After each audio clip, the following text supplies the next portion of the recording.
Hello friends, welcome to wow diary. आज हम फिर से आए हैं एक नई वीडियो के साथ, क्योंकि आज हम जा रहे हैं गोरखपुर, उत्तर प्रदेश, जो देहरादून से तकरीबन 850 किलोमीटर की डिस्टेंस पर है। तो वहाँ जाने के लिए हमको ऑलमोस्ट यूपी के 20-21 डिस्ट्रिक्ट्स को क्रॉस करना पड़ेगा। अगस्त का महीना है और मानसून फेड होने वाला है, बट हरियाली अपनी चरम सीमा पर है। शिवालिक हिल से स्टार्ट होती हुई हमारी journey the great northern plains को एक्सपीरियंस करेगी। वैसे मानसून का सीजन प्लेन्स हो या पहाड़ कहीं के लिए भी जर्नी के लिए सूटेबल नहीं है। पहाड़ों में लैंडस्लाइड और प्लेन्स में फ्लड बहुत ही कॉमन फीचर है भारत में। टेक्नोलॉजी या डेवलपमेंट भले ही आसमान छू ले, पर नेचुरल डिजास्टर्स से और नेचुरल डिजास्टर्स को प्रिवेंट कर पाना अभी तक किसी भी टेक्नोलॉजी की बस की बात नहीं है। हरिद्वार से लेकर गोरखपुर तक की सारी नदियां अपने बहाव के बिल्कुल एसेंट पर हैं, शीर्ष पर हैं। इनमें से कई मोस्टली ऑफ सीजन रिवर्स हैं, जिनमें बाकी समय तो कम जल स्तर रहता है, बट अभी जो है इस सीजन चल रहा है इनका, तो ये पूरे टशन में। बट इन टशन के साथ ये अपने साथ लेके आती है आफत किसानों की, मकानों की, सरकार की, प्रशासन की और रेलवे की। हमारी ट्रेन भी रूट चेंज करके जा रही है, क्योंकि on the way Gonda district पड़ता है और यूपी में वहाँ पे कोई ट्रेन हादसा हो गया है, तो रूट बंद है वो वाला। भारत जैसे विशाल देश में आपदाओं का कोई सीजन नहीं होता है, एक छोर से लेकर दूसरे छोर तक। जब तक नेचर हमारा बिलियन ट्रिलियन डॉलर्स का नुकसान ना कर दे, तब तक साल आगे ही नहीं बढ़ता है। केवल बाढ़ आने से अकेले 7 से 8 बिलियन US$ का नुकसान हर वर्ष झेलना पड़ता है भारत को, जो इथोपिया जैसे कुछ स्मॉल कंट्रीज़ की टोटल GDP के बराबर है। फाइनली हम गोरखपुर पहुंच गए हैं, और मुस्कुराइए कि आप गोरखपुर में हैं। अब यात्रियों को मुस्कुराना पड़ेगा कि रोना ही तो आने वाले दिन ही बताएंगे। ट्रेन का नाम है राप्ती गंगा एक्सप्रेस। कभी कभी जो ट्रेन के नाम होते हैं ना, वो भी अपने आप में एनसाइक्लोपीडिया होते हैं। राप्ती रिवर गोरखपुर से होते हुए बहती है और गंगा रिवर हरिद्वार उत्तराखंड से होके बहती है। तो जो ये ट्रेन है, ये गोरखपुर को हरिद्वार यानी देहरादून से कनेक्ट करती है, तो इसीलिए नाम भी वैसा ही दिया गया है। कभी कभी कोई शहर आपको बाय डिफ़ॉल्ट याद रहते हैं, जैसे गोरखपुर। यहाँ ना तो मेरा कोई रिलेटिव रहता है, ना कोई फ्रेंड रहता है, बट ये शहर का नाम कुछ 1-2 कारणों से मुझे हमेशा याद रहता है। फर्स्ट तो हम जब जीके की बुक पढ़ा करते थे, तो कितनी बार उसमें हमने पढ़ा है गोरखपुर दुनिया का सबसे लंबा रेलवे स्टेशन है। और दूसरा हमें इसलिए भी याद है क्योंकि जो ये गोरखपुर है, ये योगी आदित्यनाथ की कॉन्स्टिट्यूंसी भी हुआ करती है। तो दोनों रीजन सॉलिड हैं गोरखपुर को न भूल पाने के।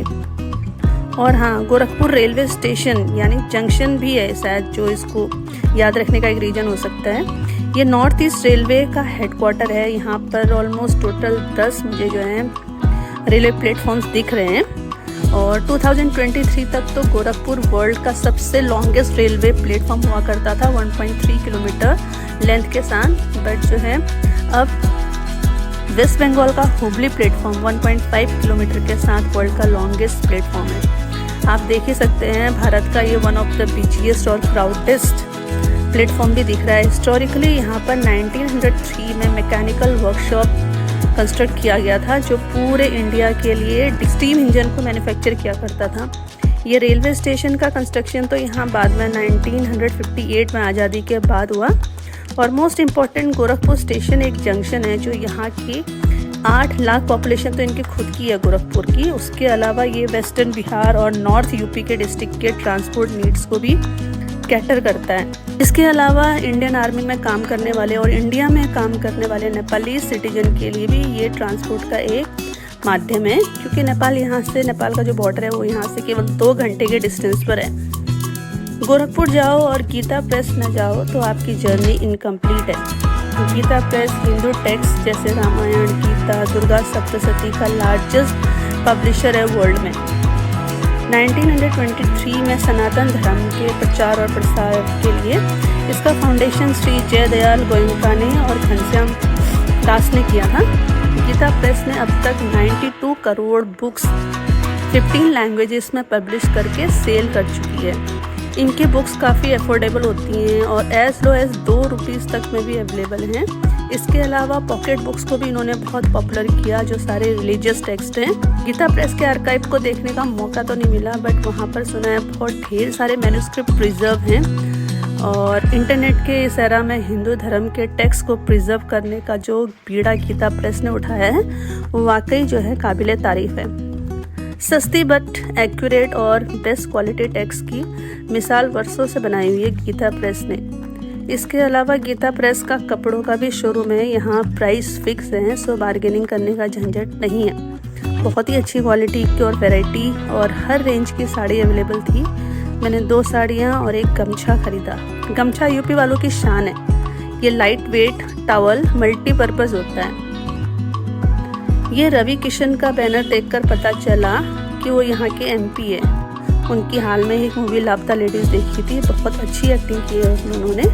होप करते हैं कि पॉलिटिक्स में भी वे झंडे गाड़ें। हमको शाम को गुरु गोरक्षनाथ मंदिर जाने का सौभाग्य प्राप्त हुआ। ओरिजिनली तो ये एक मठ है। मठ और टेंपल में डिफरेंस होता है। टेंपल तो वर्शिप का प्लेस होता है, बट मठ जो होता है, जो रिलीजियस सिद्ध लोग होते हैं या फिर संत लोग होते हैं, उनका इंस्टीट्यूशन होता है।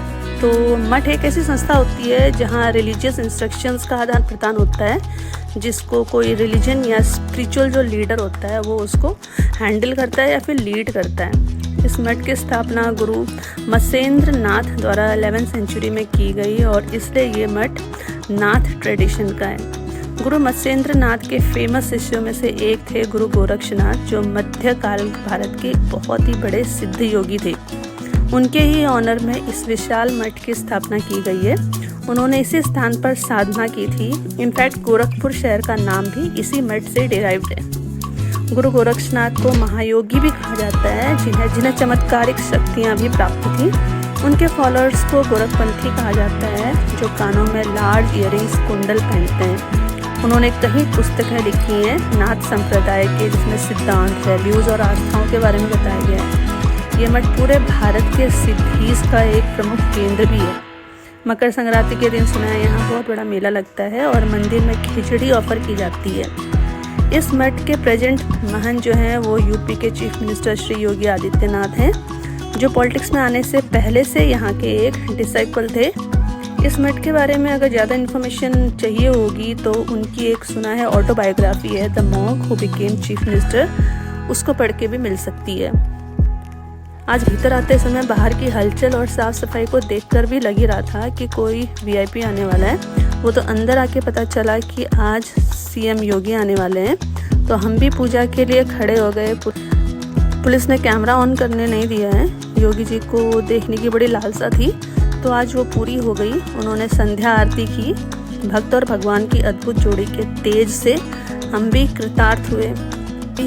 इस मंदिर की उत्तर प्रदेश और नेपाल में बड़ी मान्यता है।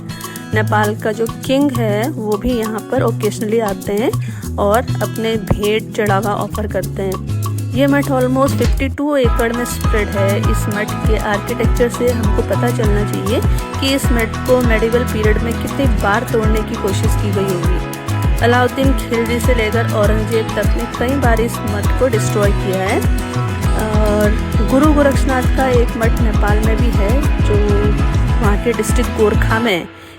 वहाँ पर उनके फॉलोअर्स को गोरखा कहा जाता है। इन्हीं सब यादों के साथ अब हम अपने डेस्टिनेशन वापस आ रहे हैं। हर जर्नी फुल एंड फाइनल तो नहीं होती है, बट हर जर्नी एक इन्फॉर्मेशन ज़रूर होती है जो आपके सेंसेस को और रिफाइन करती है और इन्हेंस करती है, सो दैट आप एक फ्रेश जर्नी करने के लिए फिर से रेडी हो सको।